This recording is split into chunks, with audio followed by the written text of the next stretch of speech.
باللہ من الشیطان الرجیم بسم اللہ الرحمن الرحیم ان اللہ یأمرکم ان تؤدوا الامانات الی اہلها صدق اللہ مولانا العظیم ان اللہ وملائکتہ یصلون علی النبی یا ایھا الذین آمنوا صلوا علیہ وسلموا تسلیما اللہم صلی علی محمد وعلی آلہ وسلم۔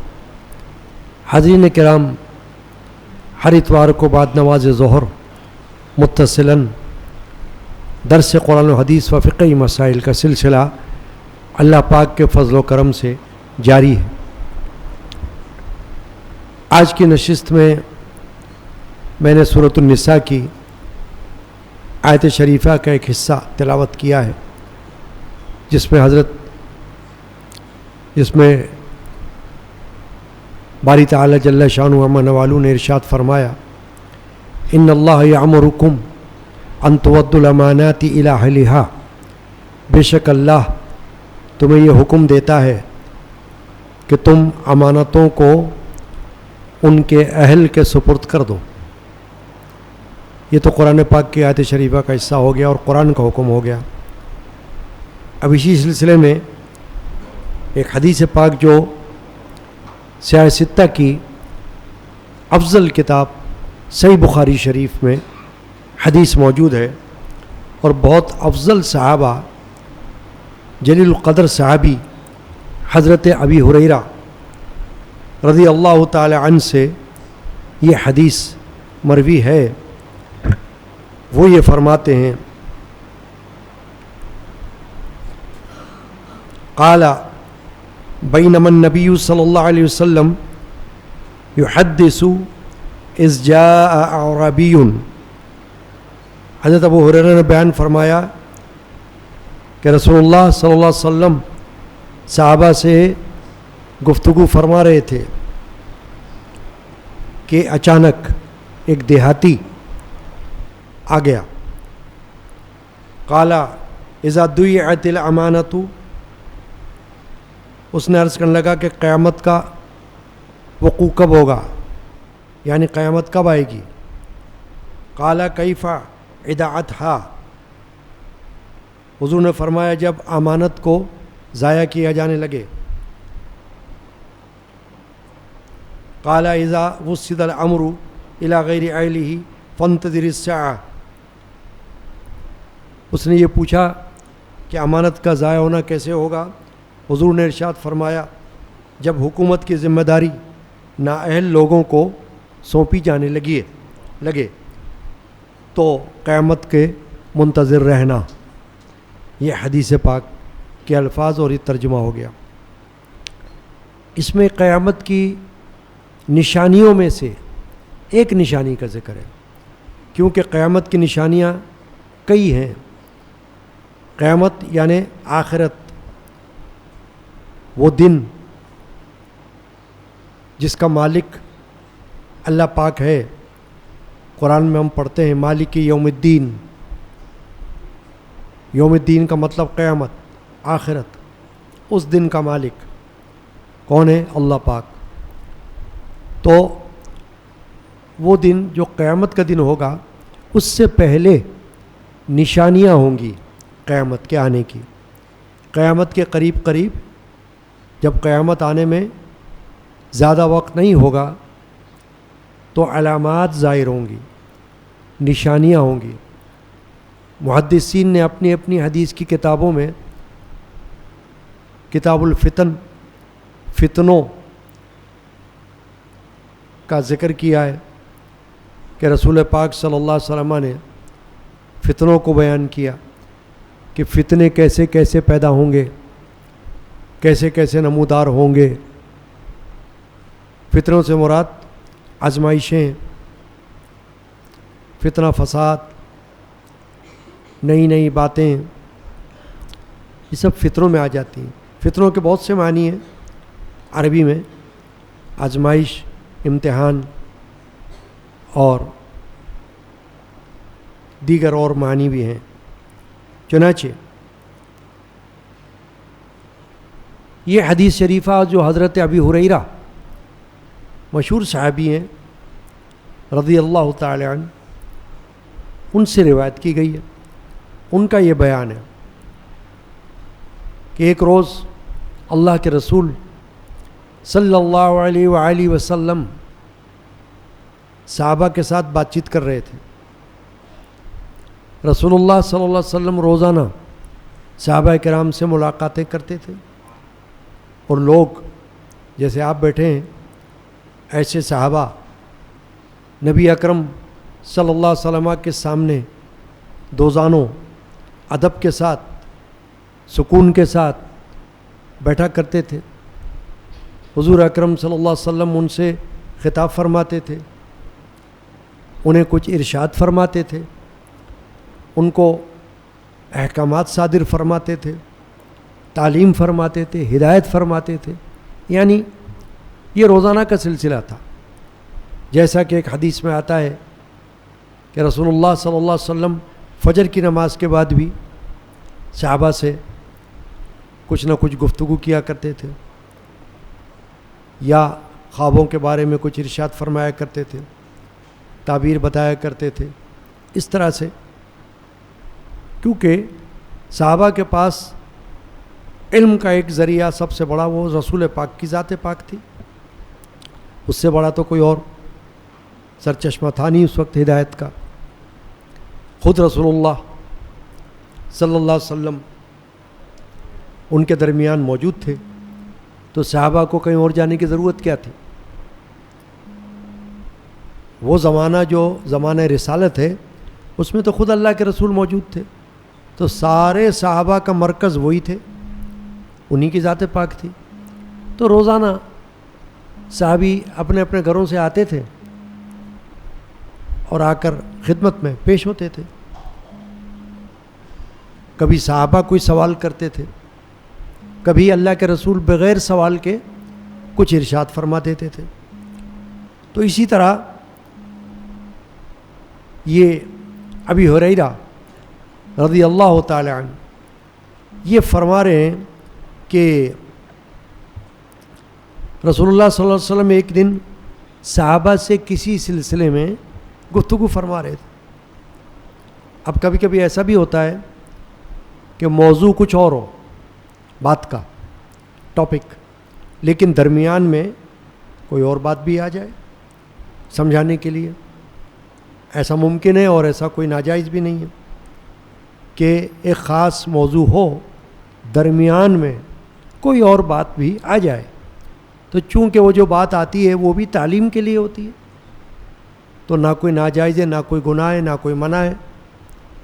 تو رسول اللہ صلی اللہ علیہ وسلم گفتگو فرما رہے تھے. اب وہ اس میں کوئی بھی گفتگو ہو سکتی ہے. تو اسی میں آپ نے یہ اچانک دیکھا کہ ایک دیہاتی آ گیا. بدو کہتے ہیں ایسے شخص کو، عرابی عربی میں کہتے ہیں، حدیث میں الفاظ آئے عرابی، اذ جاء عربیٌ، ایک عربی آ گیا. تو عربی کا معنی گاؤں دیہات کا رہنے والا. ہمارے ہاں بھی ایسا ہوتا ہے ابھی کہ کچھ لوگ شہروں میں رہتے ہیں، کچھ لوگ دیہاتوں میں رہتے ہیں. دیہات کی مقابلے میں شہر میں زیادہ معلومات ہوتی ہیں، زیادہ تعلیم ہوتی ہے، زیادہ ہوشیاری ہوتی ہے. اور دیہات میں، گاؤں میں چونکہ اکثر لوگ پڑھے لکھے نہیں ہوتے، وہ کاشتکار ہوتے ہیں، کسان ہوتے ہیں، زمیندار ہوتے ہیں، اور ان کے پاس معلومات کی کمی ہوتی ہے. تو ایک دیہاتی آ گیا، اور ایسی کئی احادیث آپ کو ملیں گی جس میں دیہاتیوں کا ذکر ہوگا کہ کوئی نہ کوئی بدو آیا، یعنی دیہاتی آیا. عربی میں ہم کہیں گے عربی آیا، اور اس نے آ کے کوئی نہ کوئی سوال کیا. اب سوال جو ہے وہ اپنے اپنے دماغ سے کرتے ہیں لوگ. اس زمانے میں بھی صحابہ کے ذہن میں مختلف سوالات آتے جاتے تھے، اور وہ اسی کے مطابق سوال کیا کرتے تھے. چنانچہ دیہاتی نے آ کے یہ سوال کیا کہ یا رسول اللہ صلی اللہ علیہ وسلم قیامت کب آئے گی؟ یعنی یہ تو ہم سنتے ہیں قیامت آئے گی، قیامت آئے گی، آخرت ہوگی کب؟ ہوتا نا سوال. جیسے اب آپ بھی یہ جانتے ہو کہ قیامت آئے گی، اور قیامت پر ایمان بھی ہے ہمارا. ایمان نہ ہو تو کفر ہو جائے. کیوں؟ کہ اسلام کے بنیادی عقیدوں میں سے ایک عقیدہ قیامت کا ہے. یعنی بنیادی عقائد توحید، اللہ کو ایک ماننا، رسالت، رسولوں پر ایمان لانا، آسمانی کتابوں پر ایمان لانا، فرشتوں پر ایمان لانا، آخرت پر ایمان لانا اور تقدیر پر ایمان لانا. یہ ہیں بنیادی عقائد اسلام کے. یہ آپ کو ہر ایک کو معلوم ہونا چاہیے. فنڈامنٹل بلیفس، بنیادی عقائد جس پر اسلام کی عمارت کھڑی ہوئی ہے. حدیث پاک میں رسول اللہ صلی اللہ علیہ وسلم نے ارشاد فرمایا ہے کہ اسلام کی بنیاد 5 چیزوں پر ہے. عمارت 5 چیزوں پر کھڑی ہے، ستونوں پر. حضور نے فرمایا 5 ستونوں پر. جس طرح یہ ستون ہوتے ہیں عمارت میں، اسلام کو اللہ کے رسول نے ایک عمارت قرار دیا ہے، اور اس کی بنیاد جن ستونوں پر کھڑی ہوئی ہے، جیسے عمارت کے ستون ہوتے ہیں، فرمایا ایسے 5 ستون ہیں. وہ بنیادی عقائد ہیں. ان میں سے ایک ستون بھی گر گیا، چھت گر سکتی ہے، عمارت ختم ہو سکتی ہے. چنانچہ دیہاتی نے جو سوال کیا وہ دین اسلام کے بنیادی عقائد میں سے ایک عقیدے کے بارے میں پوچھا، اور وہ عقیدہ ہے قیامت. قیامت پر ایمان، آخرت پر ایمان. ایک ہی بات ہے کہ قیامت کب آئے گی. کیونکہ قیامت کا آنا یہ تو قرآن میں بھی ہے، نص قرآنی سے ثابت ہے کہ قیامت کا دن ہوگا. اور مالک یوم الدین، اللہ نے اپنے آپ کو فرمایا کہ میں مالک ہوں اس دن کا. اللہ مالک ہے اس دن کا جو قیامت کا دن ہوگا، آخرت کا دن ہوگا. یہ تو آئی ہے قرآن میں بات. لیکن قیامت ہوگی کب، کس سن میں ہوگی، کتنے سالوں کے بعد آئے گی، یہ نہیں پتہ. حدیث میں صرف اتنا پتہ ہے جو اللہ کے رسول نے فرمایا کہ دن ہوگا جمعہ کا دن ہوگا قیامت کا دن، اور مہینہ ہوگا محرم الحرام. محرم کا مہینہ اسلامی سال کا پہلا سال، اور 10واں دن ہوگا یوم عاشورہ. بس اتنا معلوم ہے. اب عاشورہ تو ہر سال آتا ہے، محرم تو ہر سال آتا ہے، جمعہ ہر ہفتے آتا ہے. تو اس سے یہ تو معلوم نہیں ہوتا کہ کون سا جمعہ ہوگا، وہ کتنے عرصے کے بعد وہ جمعہ آئے گا، وہ کون سا مہینہ محرم کا ہوگا، وہ کون سا یوم عاشورہ ہوگا جو قیامت کا دن ہوگا. یہ نہیں پتہ کسی کو. تاکہ لوگ اعمال کرتے رہیں نیک، اس امید پر کہ قیامت آئے گی، یقین پر کہ قیامت آئے گی، اور ہمیں نیک اعمال کرتے رہنا ہے، اللہ کی بارگاہ میں پیش کرتے رہنا ہے اپنے عملوں کو. اب جو اس نے سوال کیا دیہاتی نے کہ متی الساعۃ، قیامت کب آئے گی، ساعت کا معنی قیامت، کب آئے گی قیامت یا رسول اللہ، یعنی آپ ہمیں بتا دیں. اب جب اس نے یہ سوال کیا تو سرکار دو عالم صلی اللہ علیہ وسلم فرمایا کہ جب امانت کو ضائع کیا جانے لگے، تلف کیا جانے لگے، پھر تم قیامت کا انتظار کرنا. تو گویا کی ایک نشانی ہو گئی. جیسا کہ میں نے کہا کہ نشانیاں تو بہت سی ہیں، علامات تو بہت سی ہیں قیامت کی. دجال کا آنا، عیسیٰ علیہ السلام کا آنا، اور ایک بڑے جانور کا نکلنا، دھواں پیدا ہونا، آگ پیدا ہونا، ایسی نشانیاں ہیں بہت ساری.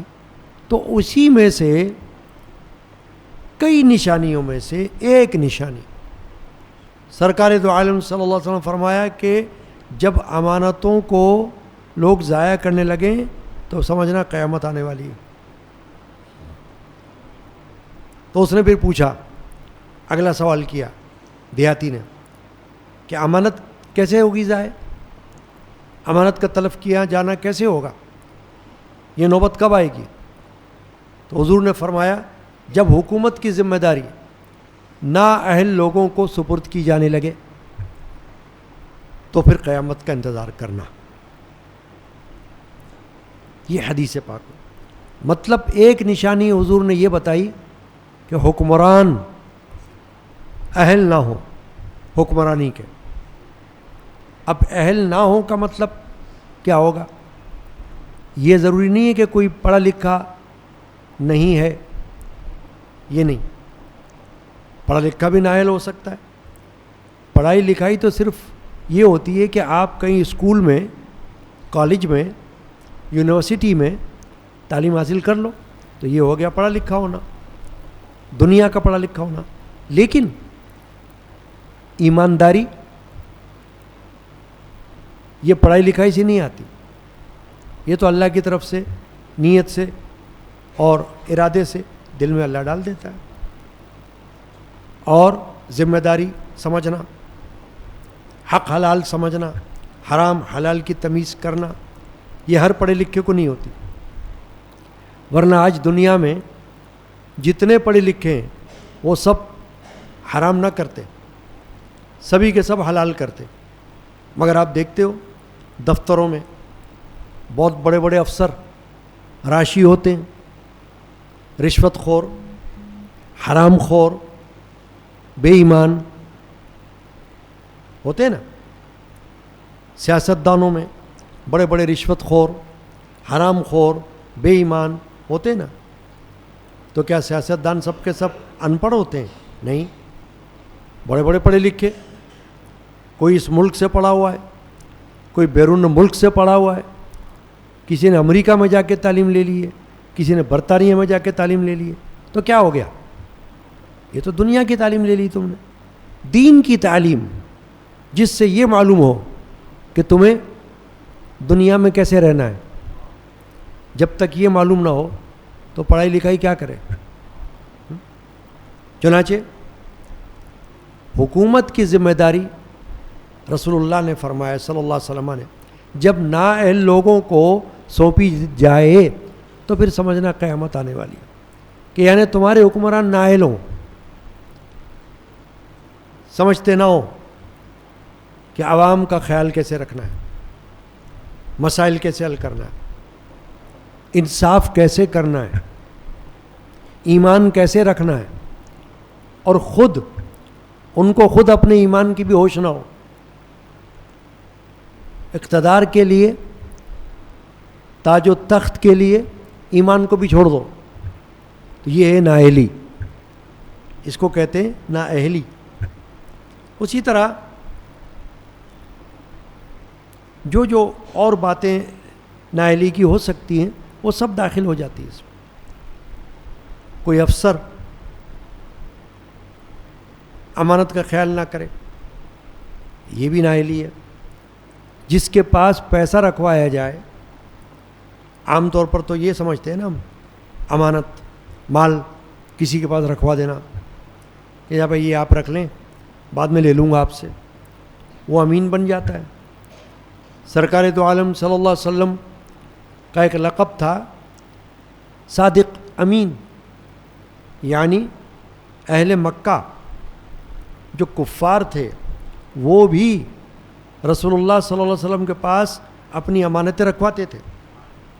ان کو اعتبار تھا رسول اللہ صلی اللہ علیہ وسلم پر، حالانکہ وہ کافر تھے. لوگ اہل قریش کفار تھے، مشرکین تھے، مگر رسول اللہ پر ایمان اس بات کا رکھتے تھے کہ ہماری امانت ضائع نہیں ہوگی، یہ ہماری امانت کو سنبھال لیں گے، جب ہمیں ضرورت ہوگی ہم لے لیں گے.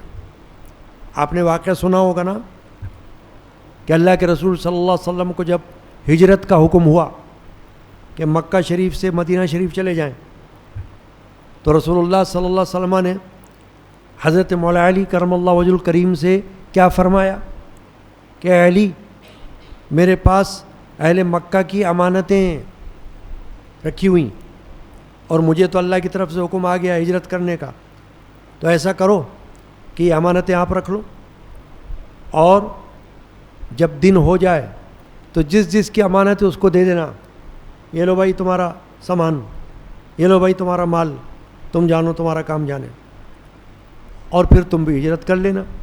تو یہ تو مشہور واقعہ ہے ہجرت مدینہ کے موقع پر کہ رسول اللہ صلی اللہ علیہ وسلم نے حضرت علی کو یہ ذمہ داری سونپ دی۔ تو صادق الوعد الامین یہ حضور اکرم علیہ الصلوۃ والسلام کا ایک لقب ہے کہ اپنے وعدے کے سچے، امانت دار۔ تو اگر امانت پہ کوئی خیانت کرے تو اس کو بھی یہی کہتے ہیں امانت کا ضائع کرنا، کہ کوئی چیز آپ کے پاس رکھوائی، اب اس کی حفاظت نہ کرو، تو اگر حفاظت نہیں کرو گے تو دین آپ کے اوپر لازم آئے گا۔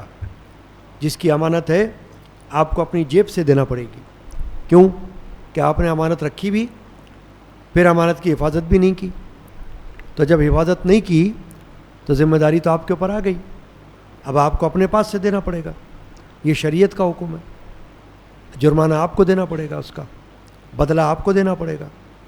چنانچہ ایک تو یہ امانت ہے کہ کوئی روپیہ پیسہ رکھا دے، مال رکھا دے، امانت رکھا دے، کاغذات رکھوا دے، کوئی ضمانت کے طور پر گروی ہو جائے کوئی چیز آپ کے پاس، تو آپ امین بن گئے، اب آپ کو اس کا خیال رکھنا ہے۔ یا تو امین بنو نا، کہو بھائی میں نہیں سنبھال سکتا، کسی اور کو دے دو، آپ میرے اندر ذمہ داری ایسی ہے ہی نہیں، تو پھر تو صحیح ہے بات۔ لیکن جب رکھ لی آپ نے امانت تو پھر آپ کو خیال کرنا پڑے گا، سنبھالنا پڑے گا، اس کو جتنی ہو سکے کوشش کرنی پڑے گی اس کو سنبھالنے کی، تاکہ جب وہ مانگے آپ دے دو، خیانت مت کرو۔ چنانچہ ایک تو یہ بات ہوئی، دوسری بات یہ بھی ہے کہ امانت کا ضائع ہونا یہ بھی ہے کہ نااہل لوگ دین کا کام کرنے لگ جائیں، تبلیغ کا کام، یعنی علم نہ ہو، تو جب علم نہیں ہوگا تو اپنی کم علمی کی وجہ سے وہ غلط بات لوگوں کو بتا دیں گے، لوگ اس پر چل پڑیں گے۔ یعنی جب لوگ کسی ایسے سے فتویٰ لیں گے جو فتویٰ جانتا ہی نہ ہو، تو پھر کیا کرے گا وہ، آپ خود سمجھ لو، غلط بات بتا دے گا، غلط جواب بتا دے گا، مسئلے کا غلط حل بتا دے گا، تو نقصان ہو جائے گا نا اس کا، اگلے کا۔ وہ تو سمجھے گا یہی صحیح بات ہے، فتویٰ صحیح ہے، حالانکہ فتویٰ غلط ہوگا۔ تو ایسے لوگ دنیا میں نظر آئیں گے، آپ کو دین کے حوالے سے بھی نظر آئیں گے، دنیا کے حوالے سے بھی نظر آئیں گے، حکومت کے حوالے سے بھی نظر آئیں گے، افسران کے حوالے سے بھی نظر آئیں گے۔ اس لیے یہ جو قرآن کی آیت میں نے پڑھی تھی، سورۃ النساء کی آیت کا حصہ، ان اللہ یامرکم ان تؤدوا الامانات الی اہلھا، کہ اللہ تم کو حکم دیتا ہے کہ امانتیں ان کے اہل کے سپرد کر دو، یعنی جن کی ہیں ان کو لوٹاؤ۔ تو اس کا مطلب یہ بھی ہے کہ جو اس کے اہل ہیں امانت اس کے سپرد کرو۔ ممبر مسجد کا اس کے سپرد کرو جو اس ممبر کا اہل ہے، محراب اس کے سپرد کرو جو محراب کا اہل ہے، حکومت کی کرسی اس کے سپرد کرو جو کرسی کا اہل ہے، تخت اس کے سپرد کرو جو اس تخت کا اہل ہے، تاج و تخت کا۔ یہ ہے مطلب، یعنی امانتیں عوام کی ہیں، وہ لوگوں کے لیے ہیں۔ اب جب وہ امانتیں آپ نااہل لوگوں کو دیں گے یا حمایت کریں گے اس کی، تو اس کا مطلب یہ ہوگا کہ آپ نے امانتوں کو ضائع کرنے کا ذمہ لے لیا، آپ شامل ہو گئے اس میں۔ گناہ میں شامل ہونے والا بھی گناہ گار کہلاتا ہے۔ قرآن میں اللہ نے فرمایا تعاونوا علی البر والتقوى ولا تعاونوا علی الاسم والعدوان، یعنی تعاون کرو، مدد کرو نیکی اور پرہیزگاری کے کاموں میں، اور مدد مت کرو گناہ کے اور حد سے بڑھ جانے والے کام میں، اس میں مدد مت کرو۔ یعنی کوئی بندہ اگر غلط کام کرنا چاہتا ہے اور تمہارے پاس آ جاتا ہے کہ تم بھی اس کی مدد کرو، تو کہنا نہیں، بھاگو یہاں سے، ہم نہیں کر سکتے۔ اگر آپ روک سکتے اس کو تو روک لو، نہیں روک سکتے، وہ آپ کے کنٹرول میں نہیں ہے، تو آپ اس کے ساتھ مت ملو۔ آپ بولو بھائی ہم نہیں ساتھ میں ہوتے، کیوں کہ تمہارے ساتھ ساتھ ہم بھی اللہ کی پکڑ میں آئیں گے، تم تو گناہ گار بن رہے ہو، تمہیں تو جواب دینا ہوگا اللہ کی بارگاہ میں۔ لیکن اگر ہم تمہارا ساتھ دیں گے تو ہم بھی تو پکڑے جائیں گے نا۔ ریڑھی والے کا بھائی گنڈیری والا محاورہ مشہور ہے، چور کا بھائی چور۔ تو اگر کوئی چوری میں شریک ہو جائے گا وہ بھی چور کہلائے گا، کوئی ناجائز قتل میں شامل ہو جائے گا وہ بھی ناجائز قتل میں شامل ہو جائے گا، وہ بھی گناہ گار ہو جائے گا۔ چنانچہ امانتوں کا ضائع کرنا یہ ہے کہ اقتدار ایسے لوگوں کو سپرد کیا جائے جو اس کے اہل نہیں ہیں، ایسے لوگوں کو ووٹ دیا جائے جو اس کے اہل نہیں ہیں، تو یہ بھی ایسی بات ہو جائے گی کہ امانت کا ضائع کرنا۔ اور روپیہ پیسہ ایسے کے پاس رکھانا جس کی شہرت اچھی نہیں ہے، قابل اعتبار نہیں ہے، اس کے پاس آپ رکھائیں گے تو امانت ضائع ہونے کا خطرہ ہے۔ اسی طرح دین کا کام آپ ایسے سے جا کے پوچھیں گے جو عالم ہے ہی نہیں، چلتا پھرتا بندہ ہے سڑک پر، اس سے جا کے کوئی مسئلہ پوچھ لیں گے، فتویٰ لے لیں گے اس سے جا کے کوئی، تو وہ تو غلط بات بتا دے گا۔ اس کو کہیں گے ہم امانت کا ضائع کرنا۔ چنانچہ یہ حدیث پاک جو آج سنی ہے، اس کو اللہ تعالی ہمیں سمجھنے کی، یاد رکھنے کی اور پھر عمل کی ہم کو توفیق عطا فرمایا۔ صلی اللہ تعالی علی سیدنا مولانا محمد وعلی آلہ وصحبہ اجمعین برحمتک یا ارحم الراحمین۔ الحمدللہ یہ آج